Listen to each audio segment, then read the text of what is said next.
Dear friends and followers, today's question is another really important one. Joe, can you explain what is TCAS? This is a vital topic, especially if you want to become an airline pilot, and you'll be dealing with this system a lot. So let's get started. 1383, runway 27, clear takeoff. United 1538, number 32, In 2002, a tragic event happened in commercial aviation history. Two airplanes crashed in mid-air over Überlingen, a city close to Lake Constance in southern Germany. A Boeing 757 and a Russian Tupolev were on a collision course when the TCAS of both planes kicked in and the Tupolev pilot gave a false input. The air traffic controller requested the Tupolev crew to immediately start descending to a lower level, although the TCAS of the Tupolev ordered the crew to climb, whilst the Boeing crew was ordered to descend. The Tupolev pilot followed the orders by the air traffic controller and also initiated the descent, and disregarding the resolution advisory of his TCAS, and a few seconds later both airplanes crashed in mid-air. So what does TCAS stand for? Get out your notebook and write down this abbreviation. TCAS stands for Traffic Alert and Collision Avoidance System. So let's talk about the traffic alert part of the system first. Commercial jets have to be fitted with a mode Sierra transponder. The transponder sends out signals showing the aircraft's position, altitude or flight level and current vertical speed. The TCAS scans the airspace around the aircraft for other aircrafts fitted with such a transponder at a 40-mile radius horizontally and 9,900 feet upwards and downwards vertically. Therefore, the TCAS has two antennas fitted, one at the top of the fuselage and one at the bottom. So the antennas are in a constant lookout for transponders of intruders, because from the transponder signals the TCAS determines for each intruder its relative bearing, its range and closure rate, its relative altitude if available. Why do I say altitude available? Because many little glider planes and other smaller aircrafts only have a mode alpha transponder, which only indicates their position and not their altitude, but more about transponders in another video. So once another aircraft gets into your TCAS airspace, this little diamond will pop up on the navigation display, showing you where the aircraft is and its vertical separation to your aircraft. So in this example, the airplane is at 2,000 feet above you, above indicated by the little plus symbol, minus would obviously be below, but in this example there is no imminent threat. The little arrow pointing down or upward indicates that the aircraft is either in a climb or descent relative to your aircraft. Now, in this picture, the little diamond has turned fully white, indicating a proximate intruder, meaning the other airplane is within 6 nautical miles radius, but no threat if it maintains its altitude separation. Now, the intruder is suddenly descending and the diamond turns to an amber dot. That's where the avoidance and collision system comes active. An oral warning is automatically called out. Traffic, traffic. Because the TCAS now indicates the other plane as a potential threat. The TCAS predicts a so-called closest point of approach within 40 seconds of the intruder.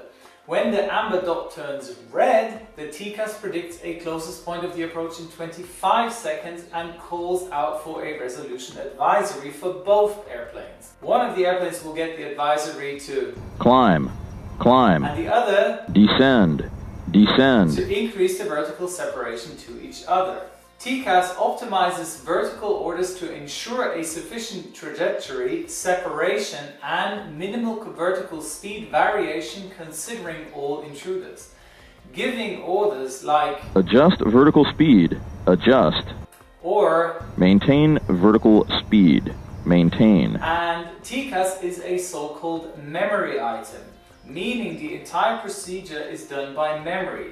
Starting with the call out, TCAS I have control, and in case of the resolution advisory you would call out autopilot off, flight directors off and follow the oral message and give the necessary rudder input and monitor your vertical speed. Most importantly is to give smooth rudder inputs to not create another TCAS alert with another plane in the vicinity due to an excessive vertical speed. After completion of the procedure, you resume back to your given flight level, activate your autopilot and your flight directors and notify ATC by saying Speedbird 125 clear of conflict. Now you might ask, how often does a resolution advisory happen? I've been in the airline industry for 7 years now and I have received probably a TCAS alert every 4 to 5 months, but I've never had to actively avoid another plane by a resolution advisory.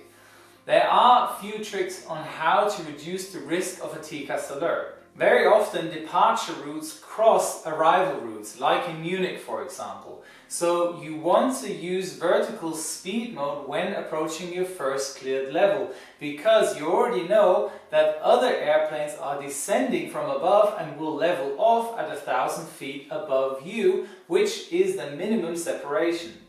But if you climb to your cleared flight level at an excessive climb rate, as you would do because the engines are much more powerful at lower levels, you decrease your climb rate by either flying it manually or use the autopilot's vertical speed mode. I've heard by many colleagues that this issue is a common problem with the Boeing 737 because it's so overpowered and it climbs like a rocket in the initial climb phase. Now you might ask, why do you turn off the flight director during that procedure? The flight director receives his orders by the FMGS, the Flight Managing and Guidance System, and the FCU, the Flight Control Unit.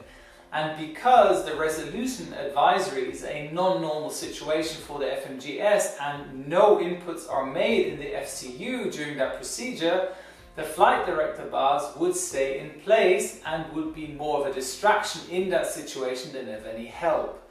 But more importantly, at the same time, turning off the flight directors will activate the auto thrust into speed mode.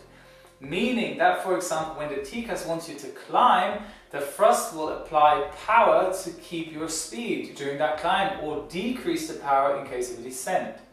It's as easy as that, to be honest. I hope you enjoyed this basic introduction video about the TCAS system. There's more to learn about the TCAS in future videos, but I hope you got the basic principles of it. Thank you very much for your time. Give me a thumbs up if you enjoyed this video, so click this button down here. And subscribe to my channel, so click the button right here. And spread the word with your friends. All the best. Farewell, your Captain Joe.